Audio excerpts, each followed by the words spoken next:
History remembers kings and emperors. But sometimes the most haunting stories belong not to rulers, but to their children. 4 princesses born into unimaginable luxury, raised in palaces of gold, surrounded by jewels, art, and privilege. Yet within a few short years, they would be trapped, betrayed, and led into darkness. This is the chilling story of the Romanov princesses, Olga, Tatiana, Maria, and Anastasia. A story of innocence, tragedy, and a mystery that haunted the world for decades. The daughters of Tsar Nicholas II of Russia, last emperor of the Romanov dynasty, were born into one of the wealthiest families in the world. Olga, the eldest, was intelligent and sensitive. Tatiana, tall and graceful, often called the most beautiful. Maria, gentle and affectionate, known for her dreamy eyes. And Anastasia, the youngest, mischievous, curious, and unforgettable.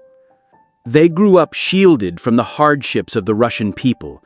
In their private world, they painted, played music, and laughed with each other. But outside their palace walls, hunger, poverty, and anger grew stronger every year. In 1917, the Russian Revolution erupted. Tsar Nicholas was forced to abdicate.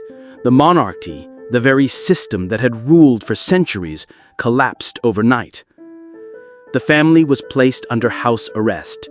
Their jewels were seized, their wealth stripped, their freedom stolen. Young Alexei, the heir, was gravely ill with hemophilia. The princesses tried to comfort him while their parents desperately searched for help from foreign relatives, but the world had turned its back on the Romanovs. The once royal family was sent deep into Siberia. Far from glittering palaces, they lived in cramped, freezing houses guarded by soldiers.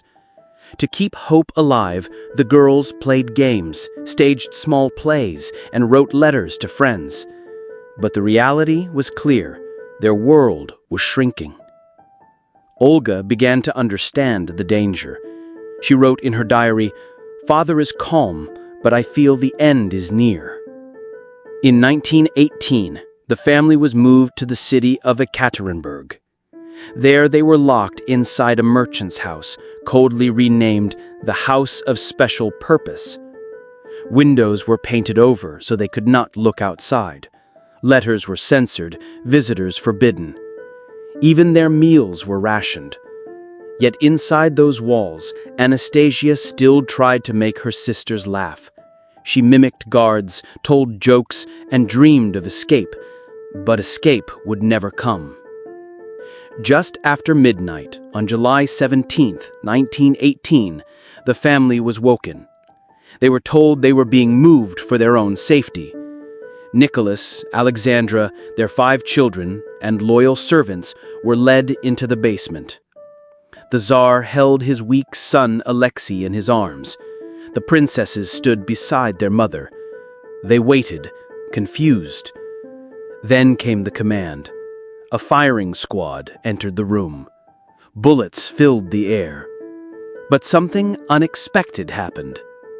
The princesses did not die instantly. Unbeknownst to the guards, the girls had sewn diamonds and jewels into their corsets, the last treasures of the Romanovs. When the bullets struck, many bounced off the hidden gems. Screams filled the basement as soldiers realized the girls were still alive. What followed was brutal. Bayonets, gunshots, smoke, and blood. At last, silence. Olga was just 22, Tatiana 21, Maria 19, Anastasia only 17, Alexei barely 13. The Romanov dynasty was gone. News of the execution shocked the world, but the Soviet government remained vague. They admitted Nicholas was dead, but refused to confirm the fate of the rest of the family. This silence created rumors. Had the children escaped? Did Anastasia survive? From Europe to America, whispers spread that one Romanov princess was alive. For decades, impostors appeared, each claiming to be Anastasia, Maria, or even Alexei. The most famous of them was Anna Anderson. In the 1920s, she appeared in Berlin claiming she was Anastasia. Her scars, her behavior, her knowledge of palace details convinced many believers. For years, nobles, journalists, and curious crowds followed her story. Was she really the lost princess, or simply a troubled woman seeking attention?